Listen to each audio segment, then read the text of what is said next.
নমস্কাৰ, মই সাদ্দাম হুছেইন। আজি আমি ক্লাছ 10 মেথামেটিক্সৰ R1 6 নম্বৰ অংকটো আমি সলভ কৰিম। 6 নম্বৰ অংকটো আমাক কি ক'লে যে তলৰ প্ৰতিটো সংখ্যাৰ বাবে আটাইতকৈ সৰু কি সংখ্যাৰে হৰণ কৰিলে সংখ্যাটো এটা পূৰ্ণ বৰ্গ সংখ্যা হ'ব। গতিকে এই অংকটো আমি সলভ কৰিম। যোৱাকালিও আমি এনেকুৱা টাইপৰ অংককেইটা কৰিছিলোঁ, গতিকে আজি আমি আকৌ তেনেকুৱা টাইপৰ অংককেইটা আমি সলভ কৰিম। 1 নম্বৰ অংকটো আমাক কি ক'লে 4 6 8 এইটোক আমাৰ উৎপাদক ল'ব লাগে। 4 6 8 আমি প্ৰথমতে লিখিম যে 4 6 8 আমি অংকটো লিখিলোঁ। এতিয়া আমাক কি কৰিব লাগিব, উৎপাদক ল'ব লাগিব। এইটোক আমি কেনেকৈ উৎপাদক ল'ম? প্ৰথমতে আমি কি কৰিম, এককৰ ঘৰত কিমান আছে? 8 আছে। আমি কিহেৰে কাটিব লাগিব? 2ৰে কাটিব লাগিব। এই আমি 2ৰে কাটি দিছোঁ। তাৰ পাছত 2 যাব এই 4ৰ ভিতৰত 2 বাৰ যাব, 2 যাব 6ৰ ভিতৰত 3 বাৰ, 8ৰ ভিতৰত আমাৰ যাব 4 বাৰ। হৈ গ'ল। তাৰ পাছত এতিয়া আমাৰ কি কৰিব লাগে, এককৰ ঘৰত কিমান আছে? 4 আছে। গতিকে 4 থাকিলে আমি কিহেৰে কাটিব লাগিব? 2ৰে কাটিব লাগিব। এই আমি 2ৰে কাটি দিছোঁ। 2 যাব আমাৰ কেইবাৰ যাব? একবাৰ যাব। আৰু 2 এই 3ৰ ভিতৰত কেইবাৰ যাব? একবাৰ যাব। গৈ পেলাই কিমান বাকী আছে? 2 এই 3ৰ ভিতৰত এবাৰ গৈ পেলাই কিমান বাকী আছে? 1 বাকী আছে। 1টো আমাৰ ক'ত লাগিব? এই 4 আগত লাগি যাব। ইয়াত আমাৰ 14 হৈ যাব। 14ৰ ভিতৰত 2 যাব, 7 বাৰ যাব। এতিয়া আমি কি কৰিব পাৰোঁ? এইখিনিক আমি এতিয়া কিহেৰে কাটিম? এতিয়া চোৱা, আমি ইয়াত 7 আৰু 1 8 আৰু 1 9, তাৰ মানে এই গোটেইকেইটা সংখ্যা, তিনিটা সংখ্যা, দুটা 1 এটা 7, এইকেইটা যোগ কৰিলে আমাৰ 9 হ'ব। আৰু সেই 9ৰ ভিতৰত 9 বিভাজ্য 3 বিভাজ্য হয়, সেইকাৰণে আমি 3ৰে কাটিম। 3ৰে কাটি দিলে 3 যাব 11ৰ ভিতৰত 3 যাব 3 বাৰ, 3 3 গুণ কিমান হ'ব? 9 হৈ যাব। 10 11 বাকী ৰৈ গ'ল কিমান? 2 2 আনি পেলাই এই 7ৰ আগত লগাই দিলে ইয়াত আমাৰ কি হ'ব? 27। 27ৰ ভিতৰত 3 যাব, 9 বাৰ যাব। এতিয়া আমি কি কৰিম? আকৌ আমি 3ৰে কাটিব লাগিব। 3 যাব এই 3ৰ ভিতৰত একবাৰ যাব, আৰু 3 যাব 9ৰ ভিতৰত 3 বাৰ যাব। এতিয়া আমি কি কৰিম? এতিয়া আমাৰ কি কৰিব লাগে, কি সংখ্যাৰে হৰণ কৰিলে পূৰণ কৰিলে আমাৰ কি ক'লে, এইটো আমাৰ চাব লাগিব যে তলৰ প্ৰতিটো সংখ্যাৰ বাবে আটাইতকৈ সৰু কি সংখ্যাৰে হৰণ কৰিলে। ইয়াত আমাৰ কি ক'লে, হৰণ কৰিলে। আমি চাম কোন সংখ্যাটো আমাৰ বেমিল আছে। ইয়াত চাবা 2 আছে কেইটা? 2টা। 3 কেইটা আছে? 2টা। ইয়াত 13 13 কেইটা আছে? এটা আছে। অবভিয়াছলি যিটো আমাৰ কি হ'ব, বেমিল থাকিব, বেজোৰ থাকিব, সেইটো দি আমাৰ কি কৰিব লাগিব? হৰণ কৰিব লাগিব। গতিকে আমি লিখিম এতেকে। গতিকে আমাৰ এনেকৈ লিখিব লাগিব যে এতেকে 4 6 8ক পূৰ্ণবৰ্গ সংখ্যা কৰিবলৈ হ'লে 13ৰে হৰণ কৰিব লাগিব। এতিয়া আমি 2 নম্বৰ অংকলৈ আহিছোঁ। এই 2 নম্বৰ অংক আমি কেনেকৈ কৰিম চোৱা। এই 2 নম্বৰ অংকটো আমাৰ কৰিব লাগিব 1584। আমি এনেকৈ লিখিম। লিখি পেলাই প্ৰথমতে আমি চাম যে এই এককৰ গড়ৰ সংখ্যাটো আমাৰ কি আছে? 4 আছে। আমি কিহেৰে কাটাকাটি কৰিব পাৰোঁ? 2ৰে কাটাকাটি কৰিব পাৰোঁ। 2 দি পেলাই যদি আমি কাটোঁ, 2 যাব আমাৰ এই 15ৰ ভিতৰত কেইবাৰ যাব? 7 বাৰ যাব, হয় নে নহয়? 7 বাৰ যাব। 7 বাৰ গৈ পেলাই 2 7 গুণে কিমান হ'ব? 14 হৈ যাব। বাকী ৰৈ গ'ল কিমান? 1। 1টো আনি পেলাই ইয়াৰ আগতে লগাই দিয়া, 8ৰ আগতে লগাই দিয়া। ইয়াত কিমান হ'ব আমাৰ? 18 হৈ যাব। 18ৰ ভিতৰত আমাৰ 2 কেইবাৰ যাব? 9 বাৰ যাব। আৰু 2 যাব 4ৰ ভিতৰত 2 বাৰ যাব। গতিকে এইখিনি নিশ্চয় বুজি পাইছা। এতিয়া আকৌ এককৰ ঘৰত আমাৰ কিমান আছে? 2 আছে। আমি আকৌ কিহেৰে কাটিব পাৰোঁ? 2ৰে কাটিব পাৰোঁ। 2 যাব এই 7ৰ ভিতৰত কেইবাৰ যাব? 3 বাৰ যাব। 2 3 গুণে কিমান হ'ব? 6 হ'ব। বাকী থাকিব 1 1 আনি পেলাই এই 9ৰ আগতে যদি আমি লগাই দিওঁ, ইয়াত কিমান হৈ যাব? 19 হৈ যাব। এই 19ৰ ভিতৰত আমাৰ 2 কেইবাৰ যাব? 2 যাব 9 বাৰ যাব। 2 9 গুণ 18 হৈ যাব। বাকী থাকিব 1 1 আনি পেলাই আকৌ 2ৰ আগত লগাই দিলে আমাৰ কিমান হ'ব? 12 হৈ যাব। 12ৰ ভিতৰত 2 যাব, 6 বাৰ যাব। তাৰ পাছত এককৰ ঘৰত আকৌ আমাৰ কি আছে? 6 আছে। গতিকে আমি আকৌ কিহেৰে কাটিব পাৰোঁ? 2ৰে কাটিব পাৰোঁ। 2ৰে কাটিলে 2 যাব 3ৰ ভিতৰত কেইবাৰ যাব? একবাৰ যাব।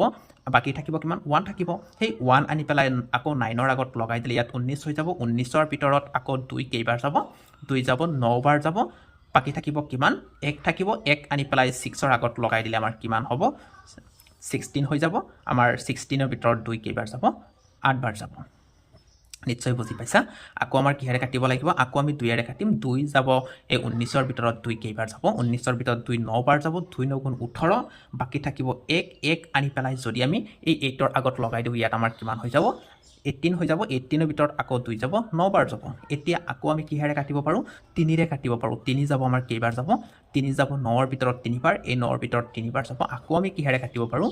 এতিয়া আমি 3ৰে কাটি দিম। আকৌ 3 যাব 1 বাৰ, 3 যাব 1 বাৰ। কিমান পাইছোঁ? 11 পাইছোঁ। এতিয়া আমি চাম এই অংকটো যে আমি কৰিছোঁ, কোনটো সংখ্যা আমাৰ বেমিল থাকিব, মিল নাথাকে, সেইটো সংখ্যাই আমাৰ উত্তৰটো হ'ব। এইটো এটা মিল আছে, এইটো এটা মিল আছে, এইটো এটা মিল আছে। মিল কাৰ নাই? এই 11ৰ মিল নাই। গতিকে আমাৰ এইটোৱে উত্তৰ হ'ব। এটাকে আমি লিখিম, এটাকে এতিয়া আমি উত্তৰটো এনেকৈ লিখিম যে এতেকে যে 4, 6, 8ক পূৰ্ণবৰ্গ সংখ্যা কৰিবলৈ হ'লে 11ৰে হৰণ কৰিব লাগিব। এইখিনি উত্তৰ। এতিয়া আমি 6ৰ এই 3 নম্বৰ অংকটো আমি সলভ কৰিম। যে কি ক'লে 6ৰ 3 নম্বৰ অংকটো? এতিয়া আমাৰ এই 3 নম্বৰ অংকটোক আমাক কি ক'লে? 3 নম্বৰ অংকটো আমাক ক'লে 2645। এই 2645টো আমি এতিয়া কৰিম। 3 নম্বৰ অংকটো আমাক কি ক'লে? 2645। ইয়াক আমাৰ উত্তৰ কৰিব লাগে। সো প্ৰথমতে আমি কি কৰিম যে এককৰ ঘৰত আমাৰ কিমান আছে? 5 আছে। যদি আমাৰ এককৰ ঘৰত 5 থাকে আমি কিহেৰে কাটিব লাগিব? 5ৰে কাটিব লাগিব। সো আমি 5ৰে কাটি দিম। 5ৰে কাটি দিয়াৰ লগে লগে ইয়াত কিমান আছে? 26। এই 26ৰ ভিতৰত 5 কেইবাৰ যাব? 5 বাৰ যাব। 5 5 গুণ 25 হৈ যাব। বাকী থাকিব 1। 1 আনি পেলাই আমি যদি ইয়াৰ আগতে লগাই দিওঁ, ইয়াৰ আগতে লগাই দিয়াৰ লগে লগে আমাৰ কিমান হৈ যাব? 14 হৈ যাব, হয় নহয়? 14 হৈ গ'লে 14ৰ ভিতৰত 5 কেইবাৰ যাব? 2 বাৰ যাব। 2 5 গুণ 10 হৈ যাব। বাকী থাকিব আমাৰ কিমান? 4।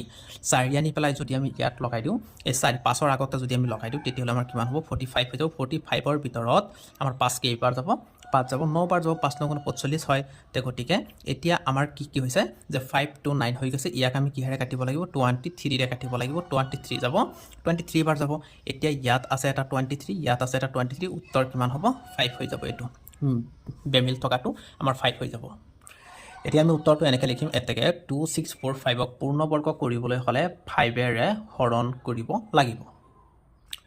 এতিয়া আমি 4 নম্বৰ অংকলৈ আহিছোঁ। 6ৰ এই 4 নম্বৰ অংকত আহিছোঁ 1620। এইটো 1620টো আমি কৰিম। যে 1620টো আমি কেনেকৈ কৰিম? যে 1620 প্ৰথমতে আমাৰ কি কৰিব লাগিব? ইয়াক উৎপাদক ল'ব লাগিব। প্ৰথমতে চাব লাগিব আমাৰ এককৰ ঘৰত কিমান আছে? 0 আছে। যদি আমাৰ 0 আছে আমি 5ৰেও কাটিব পাৰোঁ, 2ৰেও কাটিব পাৰোঁ। গতিকে আমি ডাইৰেক্ট 2ৰে কাটি দিম। 2ৰে কাটি দিয়াৰ লগে লগে 2 যাব এই 16ৰ ভিতৰত কেইবাৰ যাব? 8 বাৰ। 2 যাব এই 20ৰ ভিতৰত 10 বাৰ যাব। এতিয়া আমি কিহেৰে কাটিব পাৰোঁ? আকৌ আমি 2ৰে কাটিব পাৰোঁ। আকৌ আমি 2ৰে কাটি দিম। 2 যাব এইটোৰ ভিতৰত 4 বাৰ। ইয়াত এই 1টো 2তকৈ সৰু থকাৰ বাবে ইয়াত এটা 0 হৈ যাব, 5 হৈ যাব। এতিয়া আমি কিহেৰে কাটিম? এতিয়া ডাইৰেক্ট আমি 5ৰে কাটি দিম। যদি আমি 5ৰে কাটি দিওঁ, 5 যাব আমাৰ এই 40ৰ ভিতৰত কেইবাৰ যাব? 8 বাৰ যাব। 5 যাব 1 বাৰ। এতিয়া আমি কিহেৰে কাটিব পাৰোঁ? ডাইৰেক্ট 9ৰে কাটি দিম। 9 যাব আমাৰ ইয়াৰ ভিতৰত 9 বাৰ যাব। গতিকে এতিয়া আমি চাম যে ইয়াত আমাৰ 9 কেইটা আছে? 2টা আছে। 2 কেইটা আছে? 2টা আছে। আমাৰ কি 2টা নাই? কি এটা আছে? বেমিল থকা কি আছে? আমাৰ 5 আছে। যিটো আমাৰ বেমিল থকা আছে এইটোৱে আমাৰ উত্তৰ হ'ব। গতিকে এতিয়া আমি উত্তৰটো লিখিম এতেকে 1620ক পূৰ্ণবৰ্গ